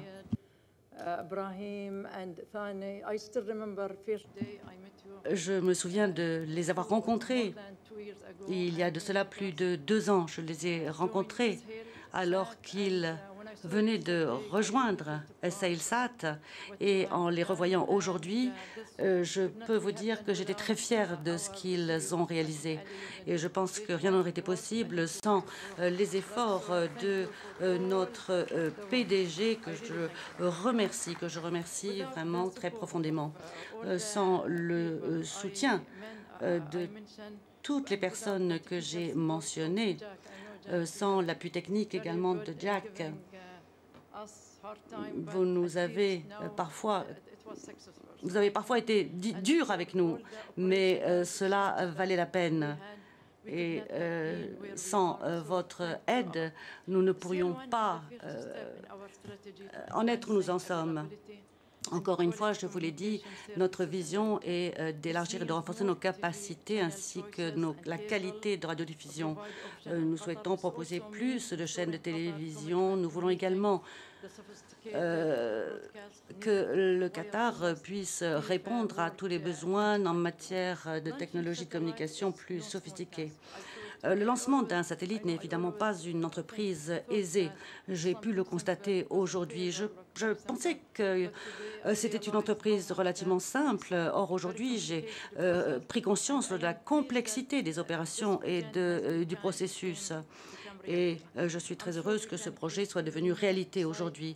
Et je suis convaincue que nous aurons d'autres occasions de développer le Qatar, de développer des centres d'excellence pour promouvoir et développer plus avant notre secteur satellitaire, notamment avec l'acquisition de nouvelles fréquences.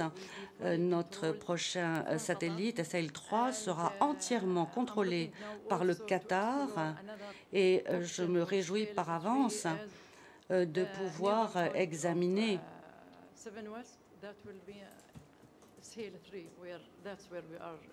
les différentes options et les évolutions et les moyens qui nous seront donnés grâce à la mise en orbite à 7 degrés ouest pour SailSat 3. Nous savons que la technologie est très importante pour l'autonomie du peuple du Qatar. Je voudrais dire merci à tous ceux qui ne m'entendent pas, tous ceux qui ne m'entendent pas et qui me tournent le dos actuellement. Encore une fois, merci à tous.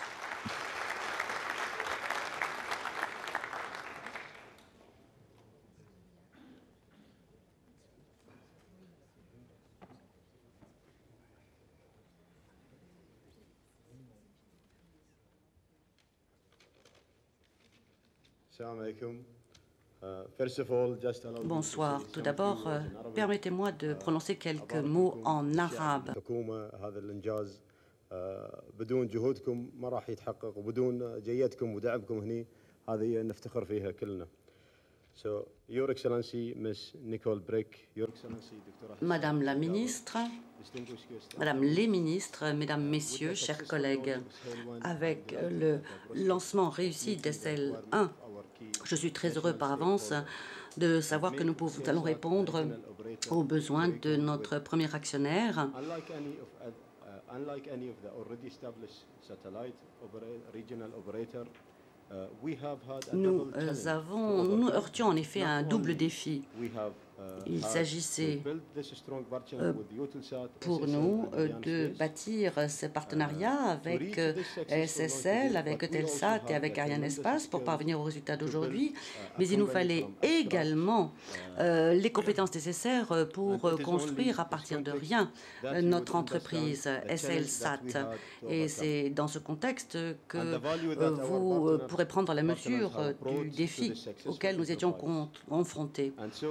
Mais nous avons pu tous regarder, assister à ce succès et je voudrais remercier tous ceux qui ont participé à cette aventure qui permettra au Qatar de prendre une place de premier plan en matière de communication satellitaire.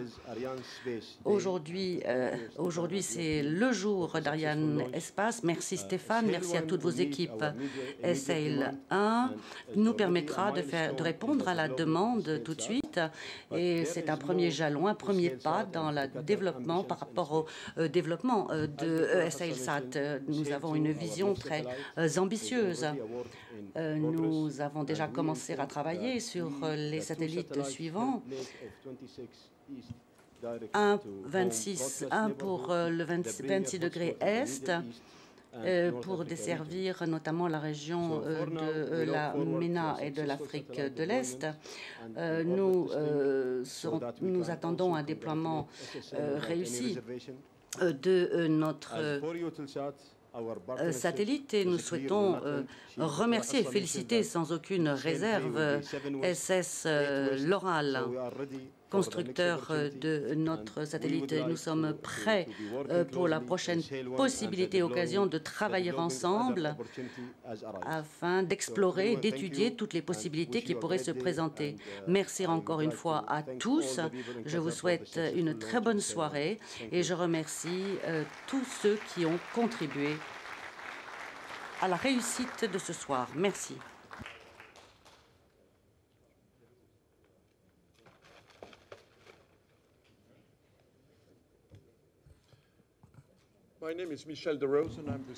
Je m'appelle Michel de Rosen, je suis PDG d'Eutelsat et je vais essayer d'être bref. Tout d'abord, nous nous sentons tous mieux. Tout à l'heure, nous étions tous très tendus et maintenant, nous nous sentons bien mieux. Deuxièmement, j'aimerais exprimer ma gratitude à Arianespace. Arianespace a un lanceur fantastique. Ariane 5 est le meilleur lanceur du monde, mais Arianespace a également une équipe merveilleuse d'individus qui travaillent jour et nuit pour fournir des services extraordinaires aux clients. Eutelsat a commencé son travail avec Arianespace il y a 30 ans. En fait, c'était les débuts d'Eutelsat. C'était notre premier lancement à l'époque. Et d'ailleurs, j'ai besoin d'aide. Voilà, donc j'ai demandé à un artiste français, Pierre Niezimski, qui s'appelle Viaz, et je lui ai demandé de préparer un tableau particulier pour fêter les 30 ans, enfin le 30e anniversaire de notre collaboration.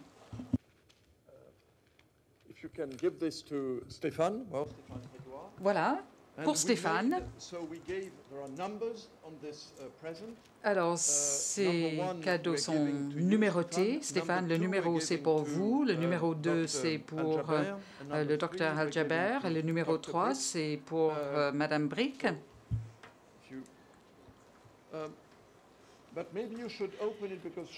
Je vous demande de les ouvrir.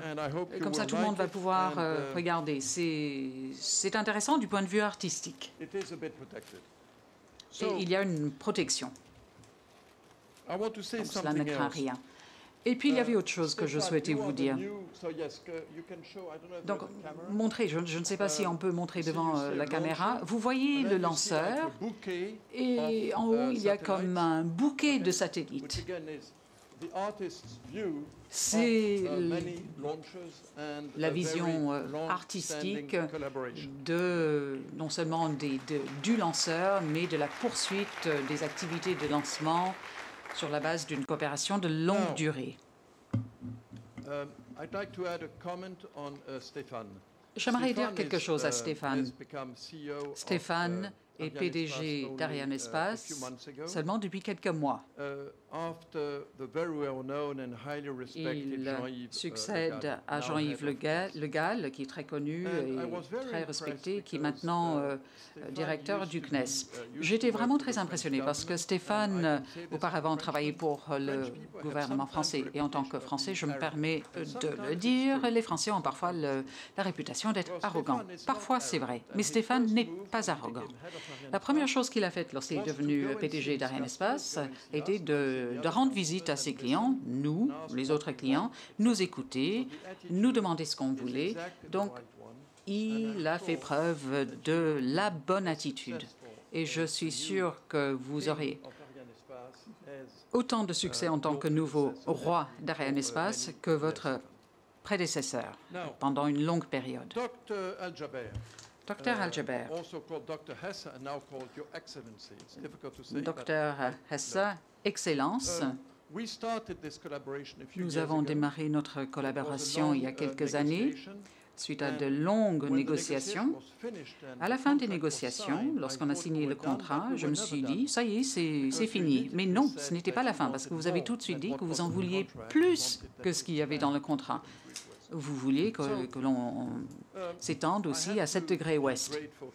Donc, j'aimerais vous remercier, car vous avez exprimer votre confiance en nous. Donc, et sans votre implication, et n'oublions pas qu'il y avait quelques ennemis qui ont essayé de nous rendre la vie difficile pendant les négociations, mais sans votre confiance à vous, nous n'aurions jamais pu signer ce contrat et nous n'aurions jamais eu ce satellite.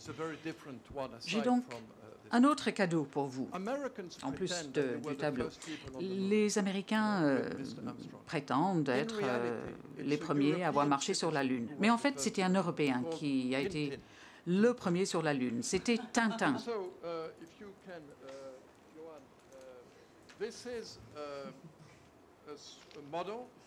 Ici, nous avons la maquette de la fusée de Tintin. Et j'aimerais que vous gardiez ça dans votre bureau. Et à chaque fois que l'on vienne vous voir, vous allez pouvoir dire, vous voyez, l'Europe a mis le pied sur la Lune avant les Américains.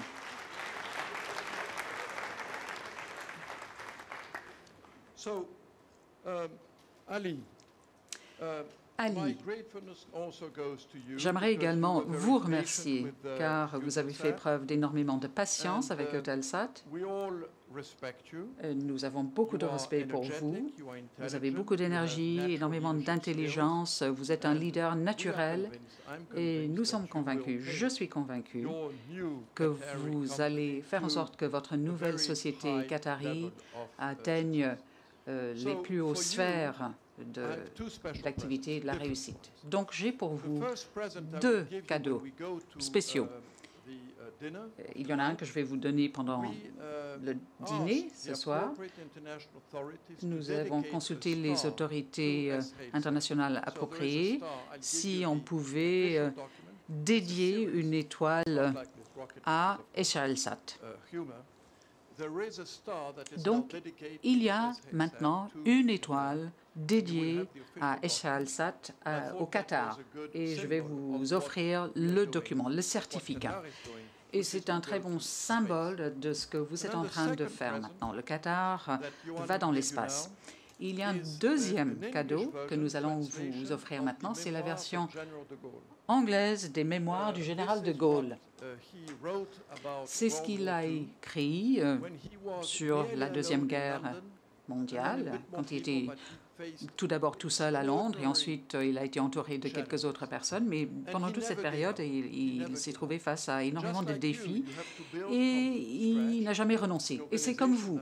Vous avez été obligé de commencer dès le départ, construire les fondements d'une société qui va croître, et vous avez besoin de la même qualité, donc la ténacité et la volonté. C'est ce que vous avez, c'est ce qu'avait de Gaulle, le plus grand Français du XXe siècle. J'espère que vous allez apprécier le livre qui va peut-être vous aider à bien réussir votre projet.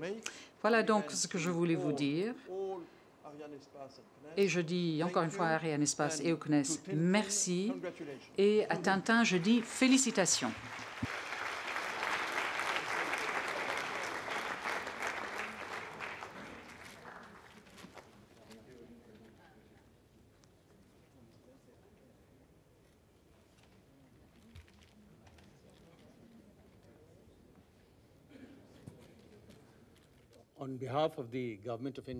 Au nom du gouvernement indien, je voudrais remercier Arianespace, Stéphane Israël, le CNES, l'Agence spatiale européenne, tous ceux qui ont permis le lancement réussi de ce soir. Et plus particulièrement, je voudrais remercier mes collègues de l'ISRO, Monsieur Shivakumar et ses équipes qui sont ici depuis quelques jours, et puis tous ceux qui sont là depuis plus de 45 jours et qui ont travaillé dur pour apporter une nouvelle contribution au progrès technologique de l'Inde et au développement de la société, sans oublier la révolution des télécommunications en Inde.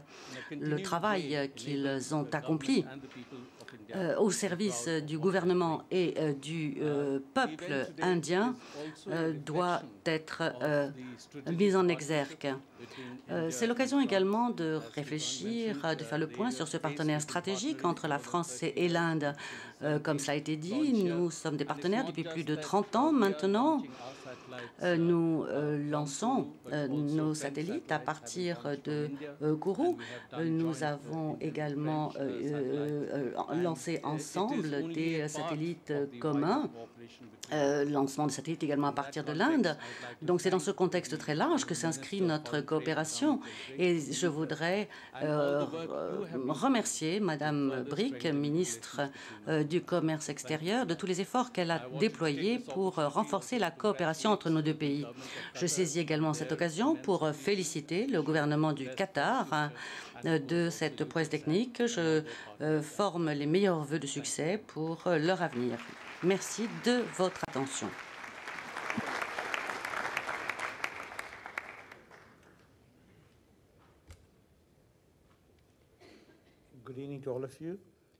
Bonsoir à tous. Mesdames les ministres, messieurs les ambassadeurs, mesdames, messieurs, je suis très heureux aujourd'hui parce que nous avons mis notre satellite en orbite. Je félicite et remercie Arianespace au nom du gouvernement indien, au nom de l'ISRO et de tous mes collègues ici présents. Nous remercions Arianespace ainsi que tous ceux qui ont travaillé pour cette mission et qui ont permis le bon déroulement de toutes les opérations depuis le début. Le déploiement des panneaux solaires est extrêmement rapide, me l'a-t-on fait remarquer. Effectivement, c'est vrai, 45 secondes après la séparation, effectivement, nous procédons au déploiement de ces panneaux. Et naturellement, il nous faudra sans doute quelques semaines et nous allons continuer de travailler pour démarrer l'exploitation de la charge utile. Je dois dire que nos collègues qui ont travaillé ici étaient très heureux d'être ici et ont beaucoup apprécié de pouvoir travailler avec les équipes du CSG. Nous remercions Arianespace en particulier d'avoir réuni toutes les conditions favorables pour cette collaboration. Et à ce stade, je voudrais dire que, bien évidemment, nous reviendrons à Kourou si les choses se passent comme nous l'espérons. Et je dirais que nous attendons que GSAT 7 ait atteint son orbite.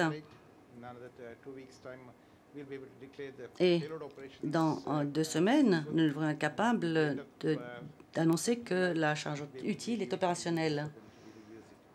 Et d'ici septembre, nous devrions être pleinement en mesure d'exploiter toutes ces capacités. Donc merci à tous. Merci également à ceux qui nous ont donné les motivations et les moyens de faire plus encore pour notre pays. Je crois que cela est très important, effectivement, pour l'Inde.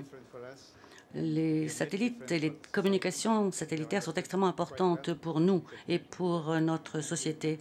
Donc nous allons poursuivre tous nos efforts dans cette voie et nous vous remercions encore une fois tous de nous avoir accompagnés dans cette entreprise. Merci.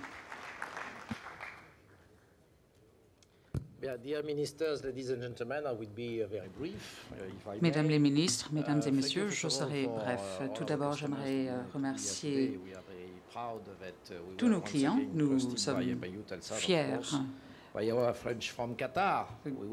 que Gelsat nous a fait confiance et nous sommes frappés par l'enthousiasme aussi exprimé par nos amis du Qatar il y a quelques minutes suite à leur premier lancement. Merci aussi à ISRO. Vous êtes parmi nous encore une fois. Vous étiez ici il n'y a pas si longtemps pour le dernier lancement. Nous avons effectivement avec nos amis indiens un long passé de coopération dans le domaine de l'observation de la Terre. Je voudrais dire aussi, bravo bien sûr à Arianespace, mon cher Stéphane, et à l'ensemble des équipes d'Arianespace, à l'industrie du lanceur Ariane. 57 succès consécutifs en 10 ans, c'est quand même un bel exploit. Je crois que nous pouvons en être fiers. Nous espérons bien sûr que ça va continuer. Et comme tu l'as dit, Stéphane, nous faisons tout. Les équipes du CNES, les équipes de l'ESA, les équipes d'Arianespace, les équipes de l'industrie pour que ce succès se poursuive. Il faut bien sûr que nous soyons vigilants, il faut que nous soyons rigoureux, extrêmement rigoureux dans notre qualité. C'est un sujet qu'on évoquait ce matin, je m'en souviens encore, avec Michel de Rosen de Telsat. Nous faisons un métier à risque, nous le savons bien, donc il faut que toutes nos procédures de qualité, de production, d'exploitation soient aussi rigoureuses et parfaites que possible, et nous essayons de le faire. Et puis je voudrais dire un grand bravo aussi au CSG, au Centre spatial guyanais, à ses équipes, les équipes du CNES bien entendu, mais aussi les équipes de l'industrie. Bravo au CSG pour sa disponibilité, pour son efficacité. Nous venons de faire 4 lancements en 3 mois. Et quel lancement? Un lancement de Soyouz et avec Ariane, l'ATV, l'Automatic Transfer Vehicle, AlphaSat, le premier, un des gros satellites de télécommunications avec des innovations majeures, et puis les satellites de ce soir, bien sûr, 2 satellites indiens. Donc bravo au CSG pour sa disponibilité, pour son efficacité. Un bravo particulier aussi aux équipes qui ont dû, pendant ce mois d'août, Stéphane, tu l'as souligné, travailler de pied ferme pour remettre en service le Carnot. Nous avions une réparation du Carnot à faire. Donc ce sont les équipes du CNES de la direction des lanceurs, de la sous-direction sol que nous avons ici qui ont conduit ce travail, qui a été réalisé en particulier par Nofrayan. Nofrayan, c'est la filiale de Vinci ici en Guyane, et ça montre tout l'intérêt d'avoir les grands groupes français qui sont implantés ici aussi sur le territoire guyanais. Parce qu'évidemment, il faut régulièrement intervenir et de manière rapide.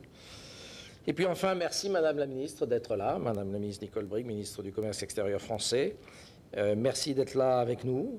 Cela montre encore une fois que l'espace est une ambition pour la France. Elle l'est depuis maintenant 50 ans, depuis le général de Gaulle et dont Michel de Rosen a cité les mémoires il y a un instant. Cela montre que le soutien du gouvernement à la politique spatiale française est constant et continue. La France est la locomotive de l'Europe dans le spatial. Nous essayons de continuer à l'être. Et merci donc à vous-même, Madame la Ministre, et au gouvernement pour cela. Merci aussi de votre présence parce que cela montre l'intérêt et l'attachement du gouvernement français à la Guyane. La Guyane qui est la terre d'accueil de ce centre spatial. Guyane qui nous apporte beaucoup, donc j'en profite pour saluer évidemment tous les Guyanais qui sont là, Monsieur le Préfet, Mesdames et Messieurs les élus, tous les Guyanais qui sont présents ici en salle Jupiter, qui sont devant les écrans géants à Cayenne ou à Sinnamary. Et nous essayons de faire en sorte qu'effectivement ce centre spatial guyanais, ce soit le centre spatial de tous les Guyanais, avec nos lancements que nous faisons régulièrement. Donc je salue tous ces Guyanais. Et donc je suis maintenant très honoré, Madame la Ministre, de bien vouloir vous passer la parole.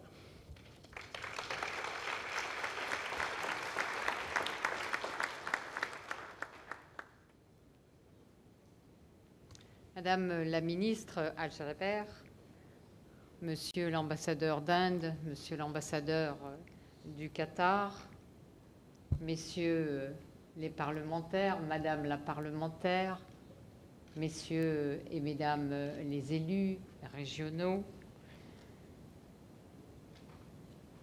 Stéphane, vous m'avez invité, je suis venue et j'ai vu la réussite des équipes qui est vraiment une filière d'excellence, la filière spatiale. Nous avons une grande entreprise européenne dans l'aéronautique et nous avons cette filière européenne et française dans le spatial. Il n'y en a pas tant que ça. C'est pour ça que je veux y insister. Arianespace a lancé plus de la moitié des satellites commerciaux de télécommunications en service dans le monde. Leader mondial, elle n'a connu depuis 10 ans que des succès. C'est une vraie success story. Stéphane, vous avez beaucoup de chance de piloter un tel outil et Eutelsat, qui est né d'une volonté européenne, est le 3e opérateur mondial de satellites. Vous venez de réussir une belle acquisition au Mexique.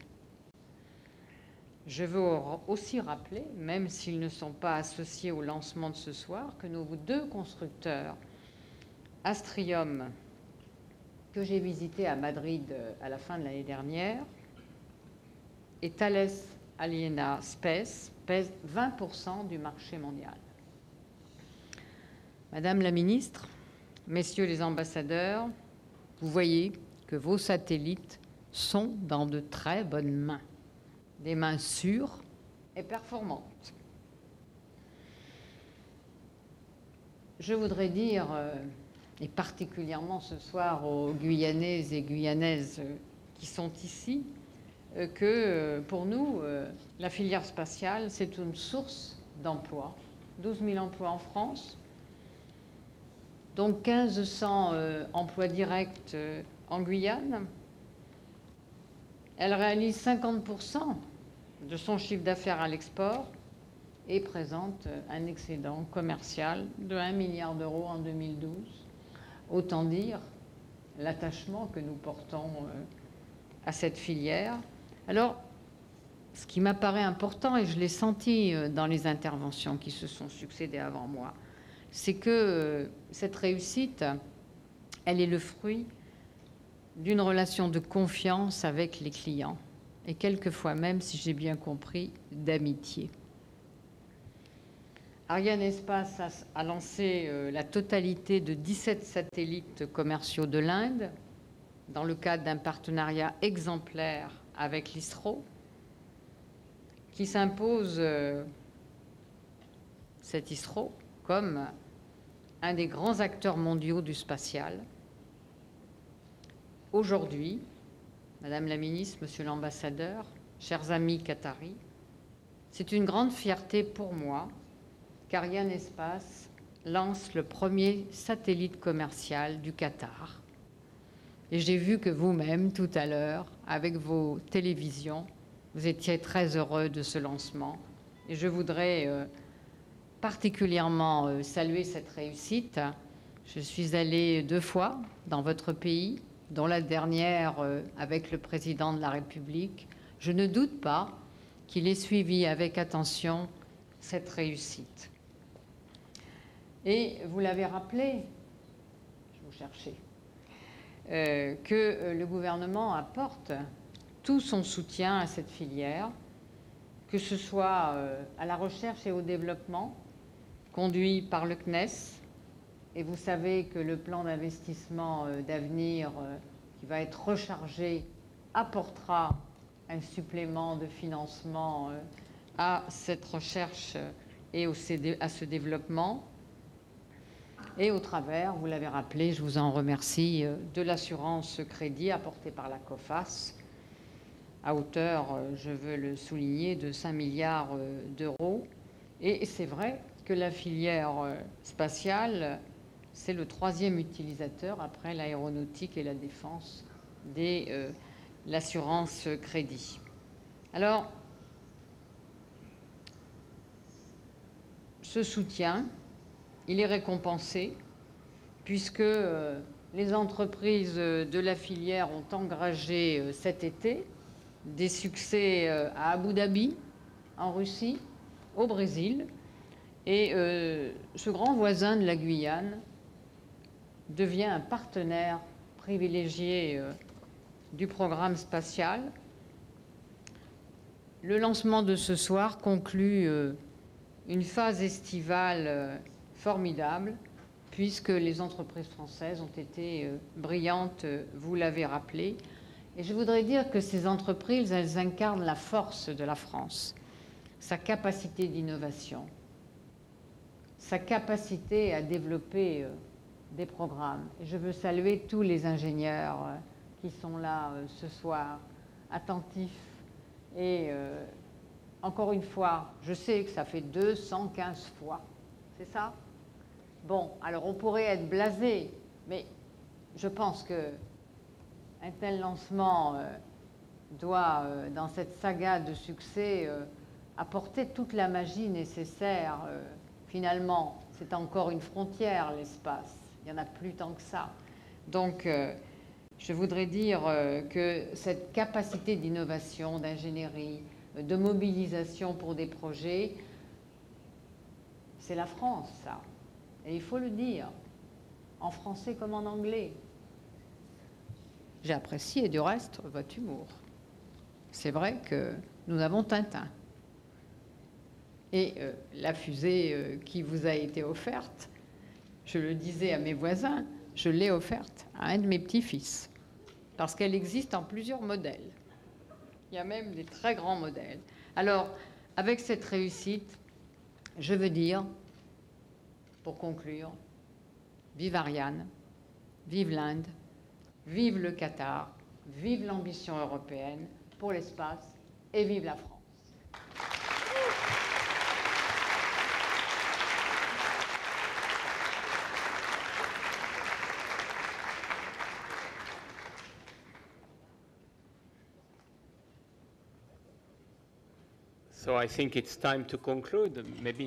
Eh bien, j'arrive à la conclusion. Je vais m'exprimer en français, c'est plus facile pour moi. Mais je pense que tout le monde a deviné par mon accent que je suis français.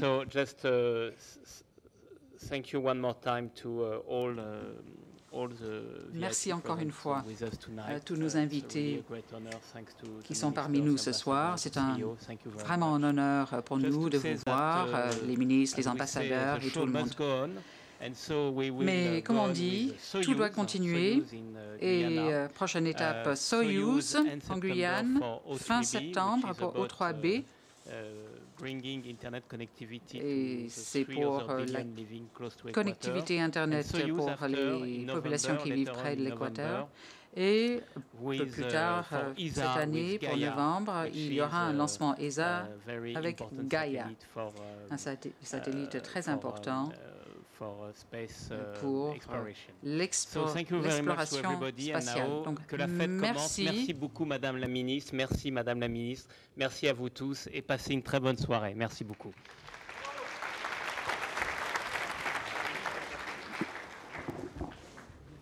Eh bien, voilà la fin des déclarations officielles.